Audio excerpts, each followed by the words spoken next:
Guys, Lorwyn Eclipsed is round the corner. That means that certain cards are going to start spiking. Once those previews start coming out and everyone is getting excited to build an elf deck or a Fae deck or a Kifkin deck, all these card prices are going to start to skyrocket. So before they do, before the previews start coming and the hype starts coming in, it's a good idea to start picking up some cards that you can feel safe knowing that are going to be useful when they make these new commander cards. So I've made a list of 10 cards, one for each of the races within Lorwyn, and then a card that I think is just going to be useful for all of these decks. So without further ado, let's have a little look at these cards. First one, we're going to be looking at the most popular race in Lorwyn and in Magic in general, I would say. Well, one of them, and that is Elves, okay? So I've picked Ezuri Renegade Leader. This is a 1 colorless 2 green legendary creature. You can pay 1 to regenerate another target elf. So guys, this is just solid, right? If they make a good new elf, a protection spell on a creature? Absolutely. For 1 green mana? Yes, please. 2 colorless and 3 green, elf creatures you control get +3/+3 and gain trample until the end of the turn. So this card has a win con built into it as well. So it's protection and win cons. And you guys know that I love cards that do multiple things at once. This card is sitting around the $5 and $10 mark, and you can rest assured that is going to be going up, up, up. You'll be lucky if you could probably get this for $10 if they make a really splashy hype elf commander that everyone's going to be going ham for, and you know people are going to be lapping it up. So make sure you get your elf stables in. There's so many good elf cards, guys, and I only could pick one, and this is the one I went for just because I think it is one of the safest bets, and it is a little bit more on the pricey side. Okay, next card, Fae Trickster. Now this card is just a blue commander staple, but it is also a fairy, so it is going to go up if they make a new fairy commander. It's just going to happen, guys. You know it is. So pick this card up if you haven't already. If you don't have this card in your collection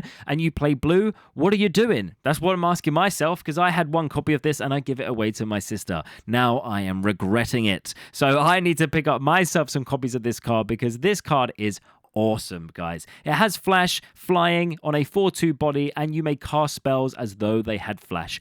Any spells, creatures, artifacts, enchantments, doesn't matter. If you have this creature on your board, suddenly you can just play in your opponent's turn. So much power in that, guys. So much power. At the moment, $3 to $6, or if you want a fancy one, there's a really, really nice splashy art variant, $60 to $70 though. So all of these ones are going to start coming up, guys. Up, up, up, up, up, up, up, up, up. It's got even more use in a fairy deck. So absolutely, you're going to see demand for this card rise. Then everyone's going to remember this card exists and then just start buying it anyway. So yeah, guys, get on top of it before it starts to spike. Okay, next race is the Kifkin. I've gone with Kinsbaile Cavalier. This is a 4-mana Kifkin Knight. Knight creatures you control have double strike, right? So if you don't know, Kifkin, they've got lots of soldiers, they've got lots of knights. So you're pretty safe to assume that there's going to be more knight support within Lorwyn Eclipsed. So you can bet that within these Kifkin cards, there's going to be lots of knight and soldier support as well. So getting this is just a solid pickup. This card is sitting around the $10 mark right now. And it makes sense, right? Because this has only ever had that 1 printing, I believe, within Lorwyn. It's a very old card, but knights you control have double strike. Again, it's a big win con on a creature card. This card is going to go up in value if it doesn't get reprinted within Lorwyn Eclipsed, and if there are night creatures. And there's got to be. We have got to see more Kifkin riding goats. It's the whole reason I want to build a Kifkin deck. So if it doesn't get reprinted, this card is just going to go up even more in value. So pick one up now. There's not a lot of them knocking about, so it's only going to get more expensive. Next card, we've got General Kreat, the Boltbringer. This is a 3-mana goblin soldier. Whenever 1 or more goblins you control attack, create a 1/1 red goblin creature token that's tapped and attacking.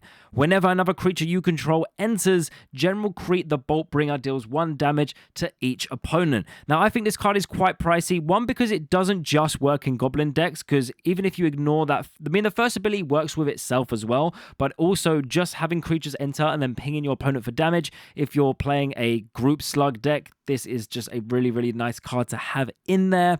And this is a Foundations Jumpstart card. So these cards were always a little bit harder to get hold of as well. They're not in just regular boosters. So that's always going to boost up the value a little bit more. Yeah, I think this is just a solid pickup. It's sitting around the $10 mark at the moment. So if they make a kick-ass Goblin Commander, which they're pretty certain to do. It's going to be in red, so you're going to want to have General Kreat in your 99. It's just a solid card, guys. It's creating goblins, it's doing damage, it's doing everything goblins want to do. So yeah, and look at this anime art. Who doesn't love this anime art? Well, unless you're an anime hater, then maybe you don't. We love anime over here at JackTalksMTG. We got the Bleach t-shirt on right now, if you can see that. Yes. Okay, right, let's move on to the next card. Stonehewer Giant. Don't know if I've said that right. This is a 5-mana giant warrior. It has vigilance, and you can tap it, pay 2 mana, search your library for an equipment card, put it onto the battlefield, attach it to a creature you control, then shuffle your library. This is just a solid staple in any like equipment-based Voltron decks that run white. A really nice card. Personally, I don't like running tutors, but I know a lot of you do. If you're building decks that are purely just trying to optimize them, make them as powerful as possible, then tutors is something you're going to want to run. You can look for a nice big splashy artifact, a big ass sword, and just auto equip it. There's some equipment cards out there with very high equipment costs. This gets around that, okay? So this is a solid card. I don't know if giants are going to be using equipment, but I think it's fair to say that a lot of them are going to be based around having a really powerful giant creature to just smash your opponent's face. So big equipments are going to help with that. So yeah, I think you're pretty safe investing into this card before it starts to spike in price. Okay, next we are talking fish people. We're talking merfolk. We are talking Lord of Atlantis. 2 blue, other merfolk get +1/+1 and have Island Walk. Now, for all the new players out there, Island Walk means that your creatures can't be blocked if your opponents control an island. So if you're playing against another scummy blue player, then guess what? All of your stuff is unblockable now. So you're having a great time with a lot of merfolk, with a lot of counters just going ham, just going brr. This card is sitting around $6 to $9, and yes, it is going to spike if they print a solid merfolk commander. Again, it's very likely to happen. Bear in mind, with merfolks in Lorwyn, it's going to be rather blue-white or blue-black. It won't be blue-green like the Exelon merfolk, so just bear that in mind if you're picking up other merfolk cards. Don't pick up the green ones if you're going to want to build around a Lorwyn Eclipsed merfolk, because it's not going to be green, okay?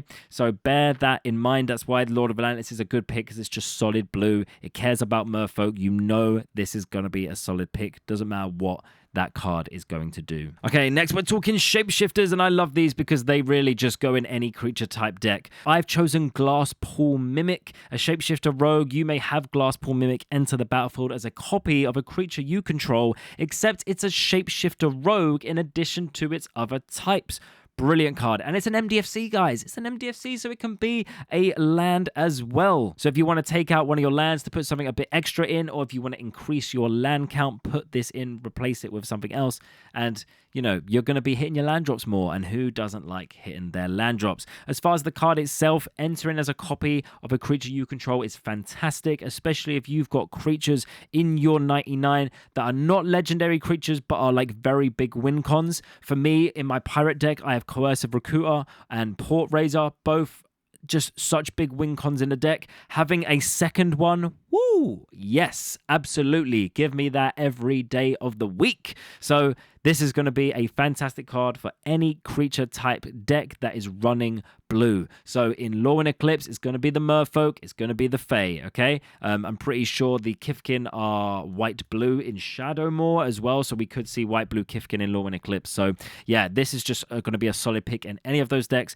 It's sitting around $4 to $6 at the moment, so pick it up before it starts to go above the $8, $9, maybe even $10 range. Okay, this one is a solid commander staple. We're looking at trees. We are talking about the one and only 6, guys. If you don't know this card, this is such a good card in Commander. 2 colorless, 1 green. It has reach. Whenever 6 attacks, mill 3 cards, then you may put a land card from among them into your hand. As long as it's your turn, non-land permanent cards in your graveyard have retrace. That means that you can discard lands in order to cast them from your graveyard, but while still paying the mana cost for that card. Essentially, it turns your graveyard into your hand as long as you can discard lands from your hand, which 6 enables you to do by itself. So good, guys. Now you combine this with a deck that wants tree folk even more. This is a auto include. So if you're excited to build trees, buy this card before it starts to go up in price.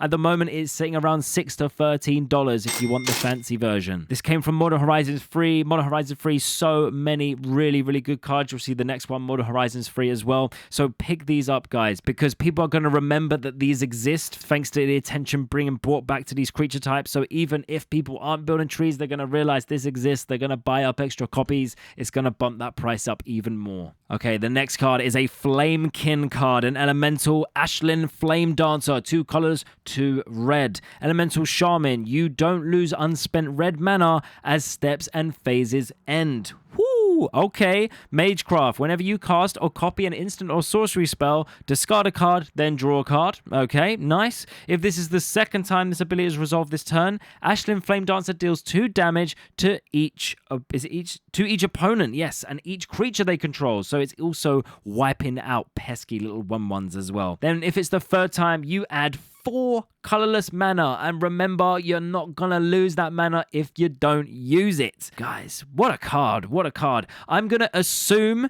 that the Flamekin are gonna be maybe instant and sorcery spell slingy creature types. So yeah, this is gonna just be a really, really nice card. It's gonna be on flavor, and it looks awesome as well, guys. It looks awesome. I love the art on this card, and I just think it's doing so many things. It's doing hand fixing, it's burning, it's board wiping, it's adding mana. What more do you need?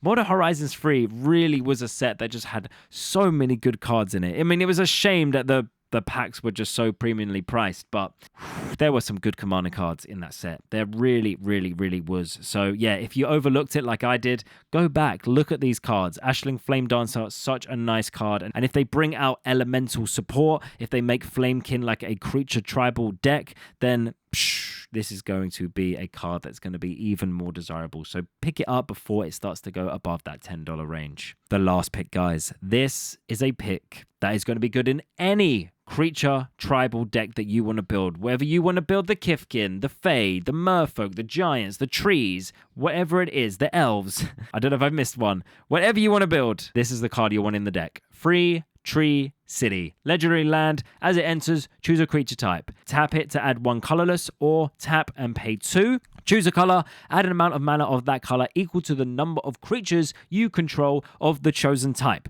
Now, the only one this isn't great in is decks that are not going to be going that wide. So maybe the Giants, probably not the best creature type to run this in. But most of them, if you're playing a lot of elves, playing a lot of merfolks, lots of fae, like bringing all the elf and fairy tokens, all that stuff, this is going to be bananas. You're going to be tapping this land for 5-6 mana. Buy copies of this. You are always going to want creature type decks. Why? Because they're fun. Everyone loves creature tribal decks, which means that having Free Tree City in your collection is always going to be solid. It's always going to be a good investment. And anytime that sets come out that are going to be creature tribal based, this card is going to start going back up in price. Okay, so pick it up while it's nice and cheap now, before all the hype comes in and everyone starts picking up copies of Free Tree City. And if you're willing to splash the extra cash, you can get some beautiful art variants. I've got the snow variant. I absolutely love it. I was lucky I pulled it in a pack. Yeah, I would love to own all of them, guys. Maybe I will one day, maybe. But yeah, this is certainly a really nice pickup, and I'm strongly considering picking up a second copy. So if you don't already have one, get one now before the price starts going up. So guys, that was my 10 cards to pick up before Lorwyn Eclipsed starts to come out and starts to bring all the hype that comes with it. But now I want to hear from you. What cards are you going to pick up before this comes out? You know, can we help more people save more money? Share your thoughts in the comments below. And if you want to talk to me more about Lorwyn Eclipsed and more of the community, then join our community. Join the gathering. The link to join the community will be in the description, pinned comment, and in my bio. Go check it out.